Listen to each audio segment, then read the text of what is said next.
ඔන්න euro USD එක අපි ගන්න ඊළඟ එන්ට්‍රි එක වලට පෙන්වන්නයි සූදානම් වෙන්නේ. ඉතින් මේ වීඩියෝ එකත් ඉවරනකම් බලන්න ඔයාලට ගොඩක් දේවල් ඉගෙන ගන්න පුළුවන්. අද දිනය 2025 6 වෙනි මාසේ 20 වෙනිදා වෙලාව පස්වරු වෙලාව උදේ 5:15යි. යුරෝ USD එකේ 1 hour chart එක මම බලාගෙන ඉන්නේ. ඉතින් ඔයාලට පේනවා ඇති. මෙතන 6 high එකක් 6 low එකක් තියෙනවා. ඊට පස්සේ මාකට් එක ඩවුන් වෙනවා. ඩවුන් වෙද්දී අපි මෙන්න මෙහෙදී මෙන්න මෙතනින් අපි එන්ට්‍රි එකක් කරගෙන ඒක ප්‍රොෆිට් කරපු වීඩියෝ එක තියෙනවා බලන්න පුළුවන් ඔයාලට. මේකේ එන්ඩ් ස්ක්‍රීන් එකට මම මේ වීඩියෝ එක දාන්නම්. මෙන්න මෙතෙන්ට අපි ටාගට් තියාගත්ත වීඩියෝ එකක් තියෙනවා 15 minute chart එකට ගිහිල්ලා. ඒකට හේතුව higher time frame එක. අපි higher time frame එක බලලා තමයි මෙතනින් එන්ට්‍රි එකක් ගත්තේ. ඒක ගැන අපි පැහැදිලි කරලා දීලා තියෙනවා.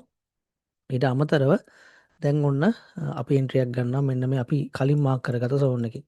ඔයාලට මතකද මම මේ zone එක මාක් කරේ අපේ TP එක තියාගන්න. මොකද මේ level එක මාක් කර TP එකට. එතකොට අපි මෙන්න මෙතනින් අපි නැවත එන්ට්‍රි එකක් ගන්නවා. stop loss එක මෙන්න මෙතන higher low එකට පල්ලෙහින් තියාගෙන. හරිද? ටාගට් එක අපි මෙන්න මෙතෙන්ට තියාගන්නවා. එතකොට මේකෙදි අපි එන්ට්‍රි ගන්නේ 1 hour එකේ ට්‍රෙන්ඩ් එක බලලා. ඒතර ඔයාලට පේන ඇති මෙතන higher high එකක් higher low එකක් තියෙනවා.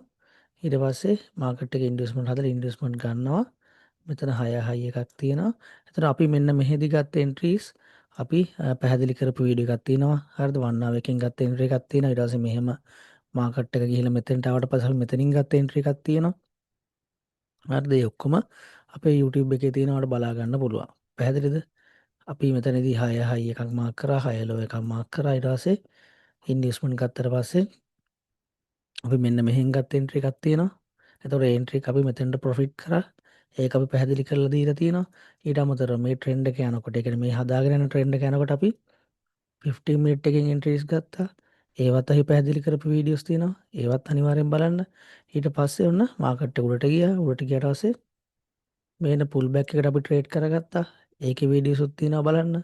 ඒතර මේ පුල් බැක් එක අපි මෙන්න මෙතෙන්ට එනකන් හොඳ ටාගට් එකක් තියාගත්තා.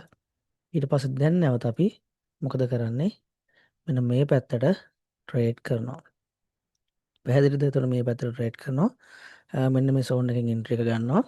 එතකොට අපි බලමු මේ ට්‍රේඩ් එකට මොකද වෙන්නේ කියලා. මේකේ රිස්ක් රිවෝඩ් එක තියෙනවා 1.2.0.6ක්. අපි මෙන්න මේ විදිහට තමයි 1 hour එකකින් එන්ට්‍රි එක ගත්තේ. ඉතින් අපි බලමු මේ ට්‍රේඩ් එකට මොකද වෙන්නේ කියලා. ඔන්න බලන්න අපි ගත්ත ට්‍රේඩ් එක මේ විදිහ ප්‍රොෆිට් වෙලා තියෙනවා. අපි මාක් කරලා තියෙන zone එකෙන්ම මාකට් එක හැරිලා ගිහිල්ලා තියෙනවා. ඉතින් ඔයාලට මතක ඇති අපි 1 hour එක බලාගෙන මෙන්න මෙතනින් ට්‍රේඩ් එකක් ගත්තා. මෙන්න මෙතන TP හිට් කරන්න. ඊට පස්සේ යන අතරමඟදී අපි 15 මිනිත් එකකිනුත් එන්ට්‍රි ගත්තා. මම ඔයාලට ඒවා වීඩියෝස් ඉදිරියට අරගෙන ඉවිල්ලා තියෙනවා. ඔයාලට බලන්න පුළුවන්. ඒ කියන්නේ එන්ට්‍රි එක මම කලින්ම ඔයාලට වීඩියෝස් ඉදිරියට අරගෙන ආවා. ඊට පස්සේ බලන්න මම මෙතනින් එන්ට්‍රි එකක් ගත්තා ඩවුන් එක පැත්තට. ඒකත් ඒ විදිහට මාකට් එකේ ගමන් කළා. ඊට පස්සේ අපි ඩවුන් එකේදී ටාගට් තිබ්බේ මෙන්න මේ zone එකට. ඊට පස්සේ අපි ඒ zone එකෙන් නැවත ඒ zone එකෙන් නැවත අපි එන්ට්‍රි එකක් ගත්තා.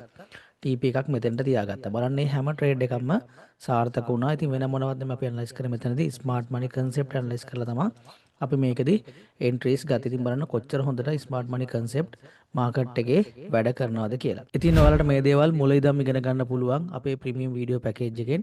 ප්‍රීමියම් වීඩියෝ පැකේජ් එක අපි A to Z මේ ස්මාර්ට් මනි කන්සෙප්ට් වලින් කොහොමද මාකට් එක ඇනලයිස් කරන්නේ, ඒ වගේම අපි එන්ට්‍රීස් ගන්න කොහොමද කියලා පැහැදිලි කරලා දීලා තියෙනවා. ඔයාලට පේනද අපි ගත්ත ලයිව් ට්‍රේඩ්ස් මේ වෙද්දී ප්‍රොෆිට්ස් වෙලා තියෙනවා. ඉතින් ඔයාලට මම පැහැදිලි කරලා දුන්නා මේවා එන්ට්‍රි ගන්නත් ඉස්සෙල්ලා කොහොමද මේ අපි මාකට් එක මේක ඇනලයිස් කරේ කියන දේවල් සෑම දෙයක් මම ඔයාලට පැහැදිලි කරලා දීලා තියෙනවා. ඉතින් මේ වීඩියෝස් YouTube එකේ තියෙනවා. මම ඒවා එන්ඩ් ස්ක්‍රීන් එකට දාන්නම්. ඒ වීඩියෝස් උත් බලන්න.